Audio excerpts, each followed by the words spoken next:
HSC 26 শিক্ষার্থীরা হিসাব বিজ্ঞান দ্বিতীয় পত্রে এ প্লাস পাইতে চাইলে আজকের ভিডিও তোমার জন্য কোন অধ্যায়গুলো পড়বা মাত্র 5টা অধ্যায় সাজেস্ট করছি যেগুলো পড়লে তুমি 70 মার্ক কমন পাবা।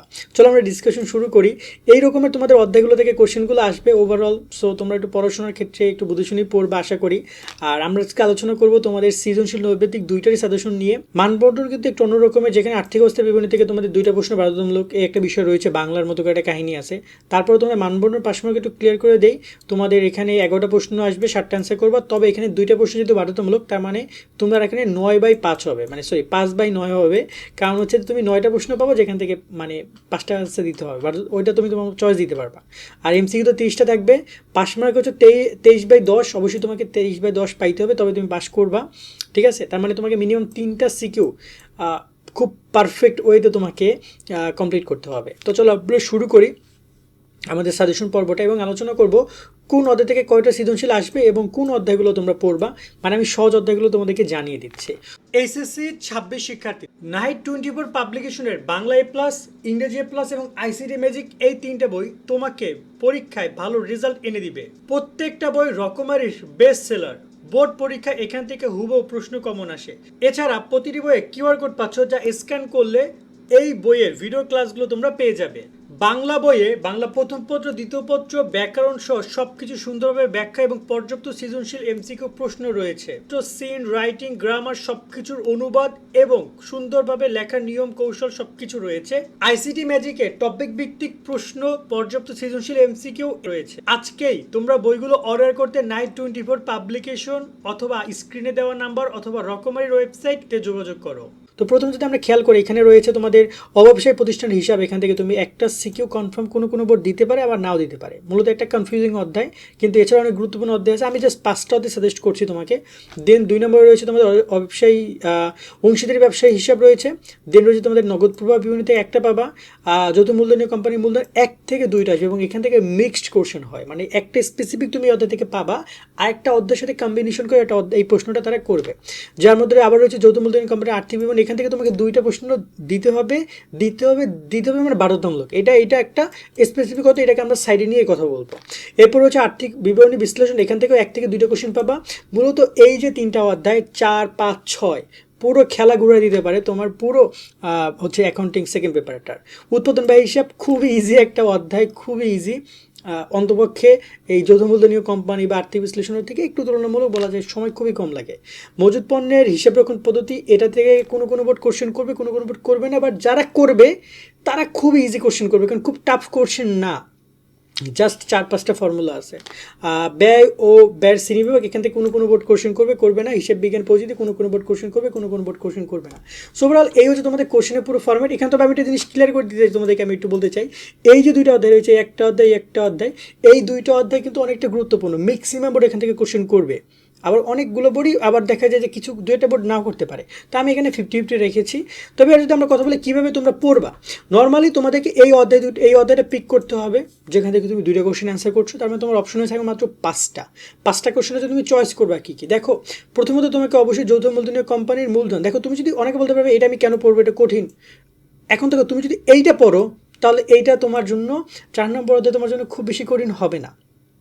বুঝছো, খুব বেশি কঠিন হবে না, একই সিমিলার টপিকগুলো নিয়ে কম বেশি করিত। এবং এই অধ্যায়টা তুমি অফকোর্স পিক করো, 1 থেকে 2টা প্রশ্ন এখান থেকে আসতে পারে, যদি আসে তা আলহামদুলিল্লাহ। এবং এই 1 থেকে 2টা কোশ্চেন আসার ক্ষেত্রে এই অধ্যায়টাই তাকে হেল্প করবে, অথবা এই অধ্যায়টা তোমাকে হেল্প করতে পারে। এই 3টা অধ্যায় মিলিয়ে মূলত কোশ্চেন করবে 5 থেকে 6টা বা 4 থেকে 5টা, মিনিমাম 5টা কোশ্চেন করবে এই 3টা অধ্যায় থেকে, যেখান থেকে এখানে 2টা তো আসতেছে আর বাকি 3টা কোশ্চেন এই 2টা অধ্যায় থেকে তারা করবে। মানে মিক্সড কোশ্চেন হইতে পারে এই যে 3টা অধ্যায়ের মধ্যে, যেখানে যৌথ মূলধনীয় কোম্পানির মূলধন, আর্থিক বিবরণী এবং আর্থিক বিবরণী বিশ্লেষণ, মানে অনুপাতে যে অধ্যায়গুলো রয়েছে। সো ওভারঅল এই 3টা অধ্যায় এবং এই অধ্যায় আমি পিক করতে বলবো। ওভারঅল তুমি এই 3টা অধ্যায় ভালোভাবে কমপ্লিট করবা। এই একটা অধ্যায় এবং এই একটা অধ্যায়, 3টা অধ্যায় করলে ইনশাল্লাহ তুমি 5টা প্রশ্ন কনফার্ম কমন পাচ্ছ।